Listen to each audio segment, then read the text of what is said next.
In this lecture, we're going to discuss the basics of memory management. Much of this should be review for you for this class, but it'll be an introduction to garbage collection, which is our next topic. So in all programming languages, you have three types of storage for your variables. There's static storage. This is storage that is allocated and set up at compile time or load time. There is stack storage, which is the runtime stack. This is the user or system stack. I'm going to refer to it as the runtime stack. This is different than the operand stack that we discussed in terms of the Java bytecode language in earlier lectures. The stack in a process that's running, the implementation, the actual execution of a program, holds the local variables and allows functions to be called and returned from over time. The third type of variable storage is heap storage. This is storage that's allocated dynamically while the program is running explicitly by the user.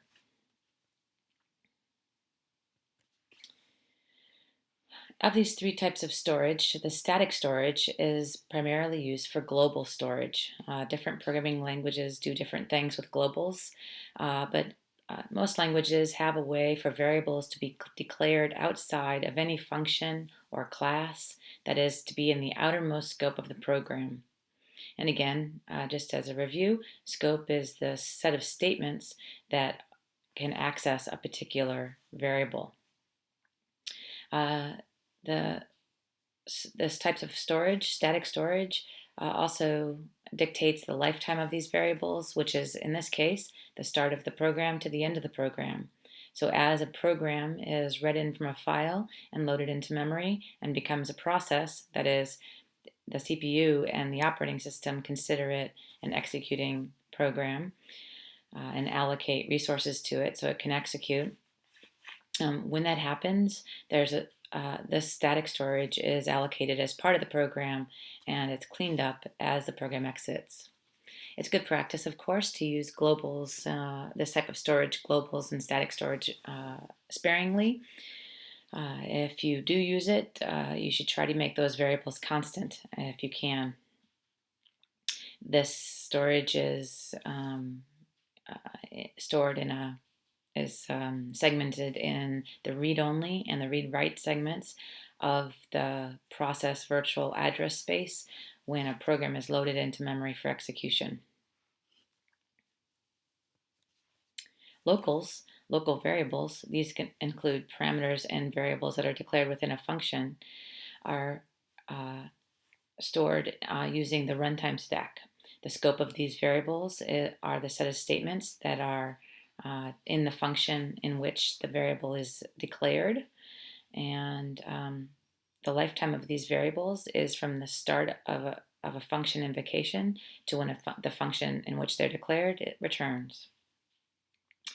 The runtime stack is also part of the virtual address space of the process as a program executes, and these variables, the storage for these variables, is done implicitly by the runtime. They are allocated on the runtime stack as part of a stack frame when a function is invoked, and it's cleaned up and returned to the system when the function returns. The third type of variable are dynamic variables. Sometimes these are called pointer variables. These are variables that hold addresses, and these addresses come from the heap. The heap is another area of the process's virtual address space.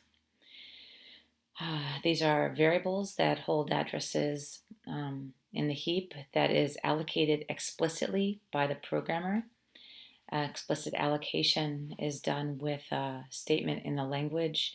The most common keywords in the language for explicit allocation of heap variables are new and alloc or malloc. The scope of these variables is completely up to and controlled by the programmer. Wherever the variable is declared, it could be global or local, just like any other non-pointer variable, and that's going to dictate its scope. The lifetime of the storage is from the point of the new or explicit allocation site to when the objects are deallocated. They could be deallocated explicitly with a keyword, something like delete, or they might be deallocated by a garbage collector if the language has that support. On the right in this slide, I have a picture of the virtual address space of a process. This is the layout of a typical process in Linux. This is an example of the ELF, executable and linkable format defined by GNU. At the bottom is address 0. At the top is the high address space. I'm assuming a 32-bit architecture here. In low memory, we have a section that's usually not available for use. Immediately above that, we have the read-only segment. This is where your program code is stored, and any constant global variables also have their storage in this segment. Above that, we have our read-write segment, and this is where all of our global variables that are not constant have their storage. If you're in a language like C, you might be familiar with a local variable with a static keyword. These local variables are unique in that the scope is still the function in which they are declared, but the lifetime of that storage goes beyond multiple calls, goes across calls of the function itself. Any variable marked with static will have the initial default value the first time that function is invoked, but the next time the function is invoked, that variable is going to have the value that it last had at the end of the last time the function is invoked. So the storage and the values are held across function invocations of the same function, but the scope still remains inside the function. Above the read-write segment is the runtime heap. This is where our dynamic variables are going to have their storage allocated from. This is where all variables with explicit allocation are allocated from. So the new command will, in a language, the operation in a language will allocate data from here and return the address that will be stored in the dynamic variable, a variable that holds a pointer's address, or a variable that is a pointer or that holds an address. At the very top of the process address space is part of the kernel that shares the address space with the process. The user program does not have access to this area of memory directly. Below that is the runtime stack. This is where we're going to have all of the storage of local variables and parameters or arguments that are passed between functions. This is a FIFO data structure. It's a LIFO data structure, last in, first out. So we push a stack frame onto the stack each time we invoke a function in a program. When that function invokes another function, we push another stack frame. When that called function returns, we pop that stack frame. And then when the original method that made the call returns, its stack frame will be popped from the stack. The runtime stack in most Linux systems grows from high memory to low memory towards the heap, and the heap grows towards the runtime stack. This is a huge area of memory. If you think about the address space, this range of addresses is a very, very large range of addresses. And somewhere in the middle is typically where the shared libraries are stored that executable programs use. So we're going to focus on heap allocation and deallocation next. Heap allocation is, as I mentioned earlier, explicit allocation, where there is an operation in the language like new or malloc that allocates the storage and starts the lifetime of these variables. Deallocation or deletion can also be explicit. If there's a delete or a free in the language, that is what that's used for, and the programmer can control all of this in certain languages like C++ and C. However, storage and allocation and deallocation can be implicit. This is where the programmers do nothing. For example, local variables. When you declare a local variable, that storage is not allocated. That is just telling the compiler what the scope of a variable is and what its size will be when it actually runs. However, local variables are automatically, implicitly allocated and deallocated when the program runs using the runtime stack frames that I mentioned earlier. Non-heap objects are implicitly allocated and deallocated when they're local and when they're global. Global variables are allocated when the program is given space in memory for execution, and deleted when that space is cleaned up after the program ends. For heap objects, you can have explicit deletion or explicit deallocation, as I mentioned earlier, or for managed languages, that are languages that operate within managed runtime systems, deallocation can be implicit. And when this is the case, that is, when deallocation of heap objects happens automatically, the service in the runtime system that provides this automation is called garbage collection.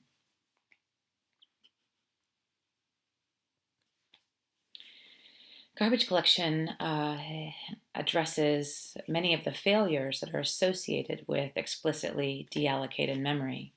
Problems like memory leaks, where you overwrite an address in a variable and have no way to get to that address. There are no other variables that hold that address. That's called a memory leak. This is where you allocate some memory and you overwrite the addresses so that you can no longer get to them.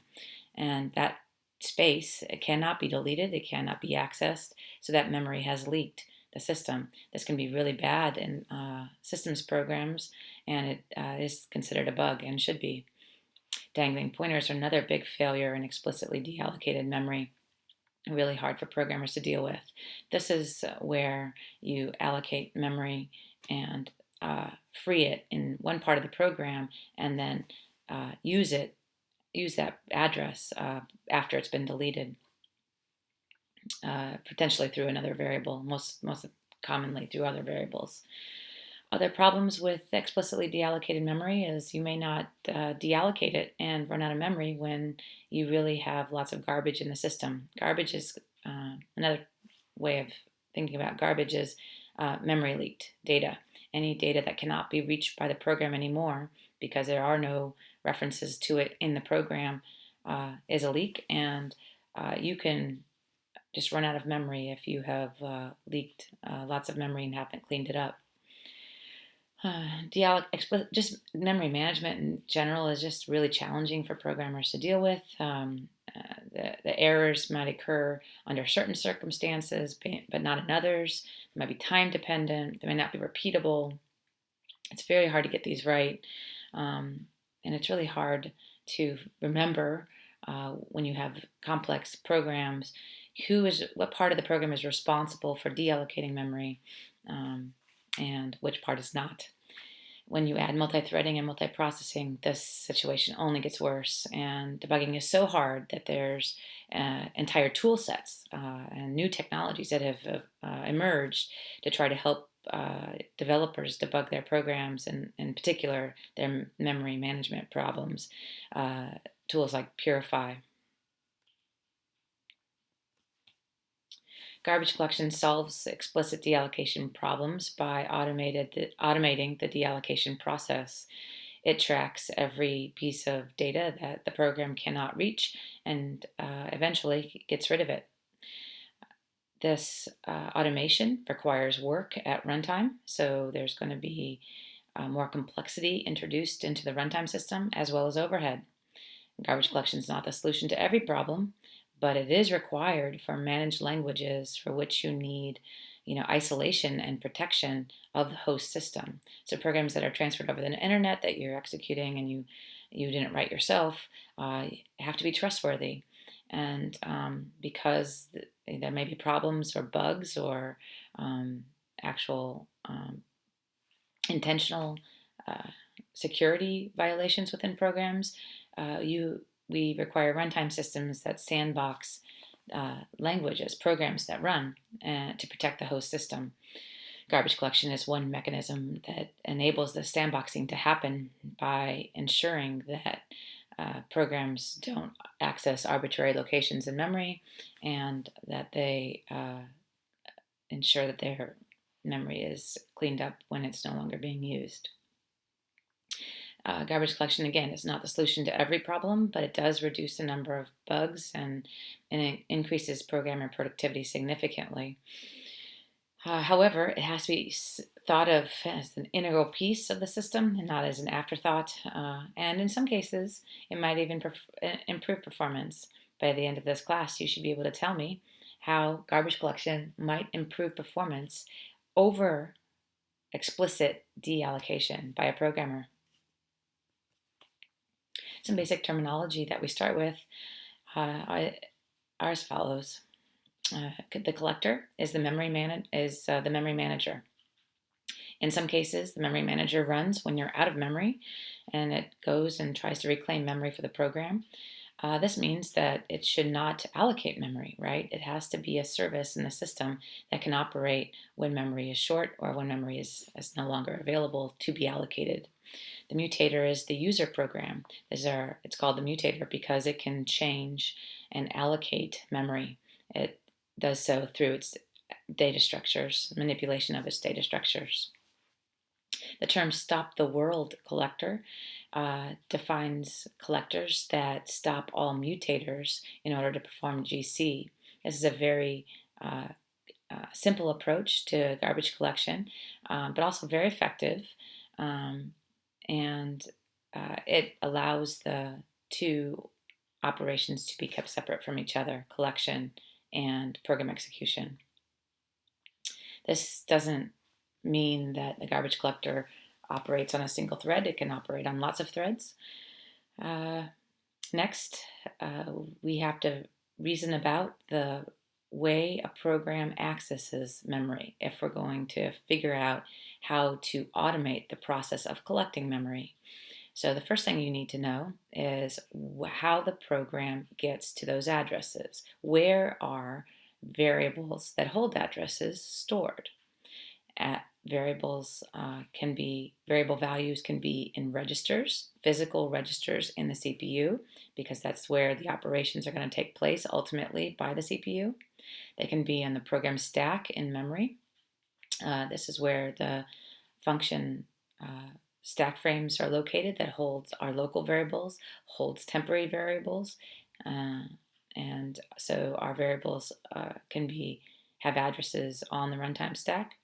They can also be in globals in the statics table. If you have watched our earlier lessons in this class, any kind of global segment in memory can hold variables that hold addresses that point to other parts of the address space, in particular the heap where the memory is that our garbage collector is going to clean up. So again, these values that can manipulate memory directly are called the root set of a computation, and they are our processor registers, our program runtime stack, and our global variables, wherever they're stored. These root sets are variables that have references that point to heap locations, and these variables are where we're going to use these variables to find all of the data that our program can access. The data that programs can access are called the live objects, and these are objects that are reachable from the roots. Throughout this presentation and those that follow, I refer to objects interchangeably with nodes and cells. This is data that is allocated in the heap. These objects, this data commonly has headers that we discussed and defined in our earlier lectures from this class. This header typically indicates the type of the object that we can use to understand what the size of the object is. Sometimes objects with headers are also called boxed. This means that they have a header, and typically they're stored out in the heap at this point. Uh, the live objects in the heap construct a graph. If you think about all of the roots in the program, the registers, the stack locations, the globals that hold addresses out to the heap, if we follow those addresses out to the heap and we interrogate those objects that are there at those addresses, those objects have fields. Those fields themselves can hold addresses. That is, they can refer to other objects. And so you can build a graph from the roots of a program that identify all of the accessible heap data that the program has access to at a particular program point. Note that this changes as the program executes. Different program points will hold, may represent different live object graphs because the program is mutating, is changing the heap as it executes.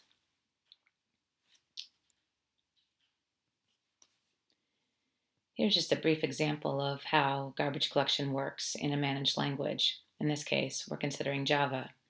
We have a static variable, a class variable, so that's going to be a global in our setting, called listLE. Its type is myList. We then start executing a function foo, a method foo. Method foo has a local variable, and the first thing we do is we allocate a new object of type myList, and we store its address in listLE. ListLE is, again, a static class variable, and so in our Java virtual machine, it's going to be stored in our global statics table. So this object that we just allocated is reachable from our statics table. Next thing we do is we allocate a new object of type myList, and we store its address in the next pointer of listLE. We repeat this a second time, so now we have 3 objects out in the heap, all reachable from each other. The next thing we do is we create a local variable called localLE, and we have it refer to the address that's stored in listLE.next. Okay, so localLE, because it's a local variable, is stored in the runtime stack frame of method foo. So in that stack frame, there is an entry for localLE. It holds an address, and that address is that of the object that listLE.next is referring to. The next thing we do is we assign listLE null. This breaks the pointer from the statics table to the very first object that we allocated. The next thing we do is we allocate a new object of type object. At this point, we run out of space in our heap, in this example, and we stop our mutators and start our garbage collection cycle. Our garbage collection cycle is going to consider all of our roots. The roots are our statics, our globals table, our stack variables that are in our runtime stack at this moment in time, at this program point, or set of program points if you have multiple threads. There are also values and registers. The values that our program is operating on get copied to registers so that our CPU has direct access to data in its operations. These 3 locations in our programs, the globals or the statics, the runtime stack frames, and the registers consist of our root set. The first abstract phase of garbage collection is detection. This is where we go out and we find all of the live objects in our program. Note, we're not looking for dead objects, we're looking for live objects because those are the ones that we can reach from our program at this moment in time during the execution of our program. We find all of the objects that are reachable from our root sets from our program. From those objects, we look at the fields and we see if any other objects are reachable. In this case, we follow the field next and find that there are other objects that we can reach. The second abstract phase of garbage collection is reclamation.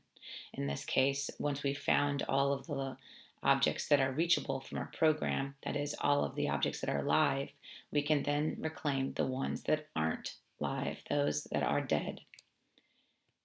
So we mark all of the objects that are alive, and then anything that is not marked can be recycled.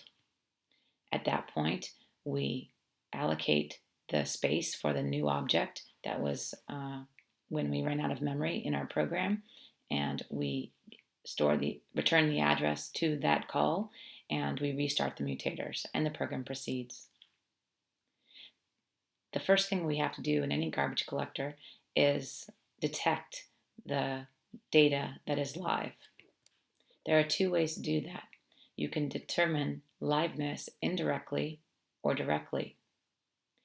Indirectly means that we trace from our roots to generate a live graph of our program at a particular program point at which garbage collection occurs.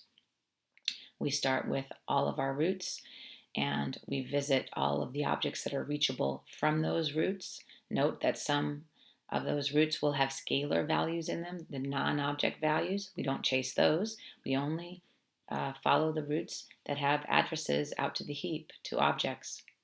We go out to each of those objects and see if any of their fields refer to additional objects. And from that, we construct a liveness graph.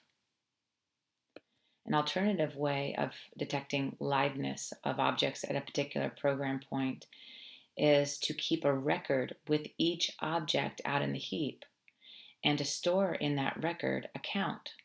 This is called reference counting, and this allows us to determine liveness directly as the program is executing.